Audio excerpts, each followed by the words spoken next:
సంగారెడ్డి జిల్లా కొండాపూర్ మండలం మారేపల్లి గ్రామం మహాద్భుత ఆధ్యాత్మిక క్రతువుకు వేదిక కానుంది. మారేపల్లి గ్రామంలో భక్తుల కొంగు బంగారమై కొలువయ్యున్న శ్రీ లక్ష్మీనారాయణ స్వామివార్ల 7వ వార్షిక బ్రహ్మోత్సవాల కోసం ఆలయం సర్వాంగ సుందరంగా ముస్తాబైంది. శ్రీ త్రిదండి శ్రీమన్నారాయణ రామానుజ చిన్న జీయర్ స్వామి మంగళాశీస్సులతో శ్రీ వైకుంఠపురం ప్రధాన అర్చకులు శ్రీమాన్ కందాడై వరదాచార్యుల వైదిక పర్యవేక్షణలో ఈ నెల 15వ తేదీ నుండి మొదలుకొని 19వ తేదీ వరకు బ్రహ్మోత్సవాలు ఎంతో వైభవంగా జరుగుతాయని ఉత్సవాల నిర్వాహకులు తెలిపారు. ఉత్సవాల్లో భాగంగా మంగళవారం అఖండ భజన కార్యక్రమాన్ని ప్రారంభించారు. ఉత్సవాలు ముగిసేంత వరకు జరిగే అఖండ భజన కార్యక్రమాన్ని ప్రారంభించేందుకు ముందుగా శ్రీ లక్ష్మీనారాయణ స్వామివార్లకు ప్రత్యేక పూజలను నిర్వహించారు. మారేపల్లి భజన బృందంతో పాటు పెద్దాపూర్, సంగారెడ్డి, గంగారం, మాందాపూర్తో పాటు వివిధ గ్రామాల భజన బృందాలు 5 రోజుల పాటు అఖండ భజన కార్యక్రమాలను నిర్వహించనున్నట్లు తెలిపారు.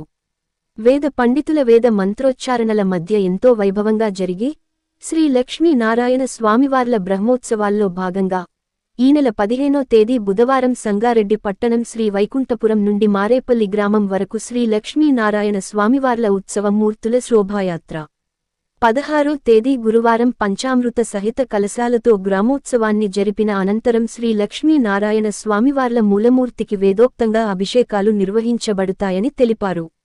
17వ తేదీ శుక్రవారం యాగశాల ప్రవేశము, అగ్ని ప్రతిష్ఠ, ధ్వజారోహణం, సంతానార్థులకు గరుడ ప్రసాదం మరియు తల్లిదండ్రుల పాదపూజ ఉంటుంది. 18వ తేదీ శనివారం ద్వారా తోరణ ధ్వజకుంభ ఆరాధన, మూల మంత్ర హవనము, పూర్ణాహుతి అనంతరం శ్రీ లక్ష్మీనారాయణ స్వామివార్ల కళ్యాణోత్సవం నేత్రపర్వంగా జరుగుతుందని పేర్కొన్నారు. సాయంత్రం రథోత్సవం ఉంటుంది. 19వ తేదీ ఆదివారం శ్రీ సుదర్శన మూలమంత్ర హవనము, మహాపూర్ణాహుతి, చక్రస్నానము, సాయంత్రం దేవతోద్వాసన, సప్తావరణ కుంభప్రోక్షణతో ఉత్సవాలు పరిసమాప్తం అవుతాయని అన్నారు. 5 రోజుల పాటు జరిగే ఎంతో విశేషమైన భగవత్ కార్యక్రమంలో పెద్ద సంఖ్యలో భక్తులు పాల్గొని శ్రీ లక్ష్మీనారాయణ స్వామివార్ల కృపను పొంది తరించాలని మారేపల్లి గ్రామస్తులు భక్తులకు సూచించారు. 5 రోజుల పాటు శ్రీ స్వామివారి మహాప్రసాదంగా 5 రోజుల పాటు అన్ని వితరణ ఉంటుందని, అదేవిధంగా 17వ తేదీ శుక్రవారం రోజున ప్రత్యేకంగా సంతానం లేని దంపతులకు గరుడ ప్రసాదం ఇవ్వడం జరుగుతుందని చెప్పారు.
లోక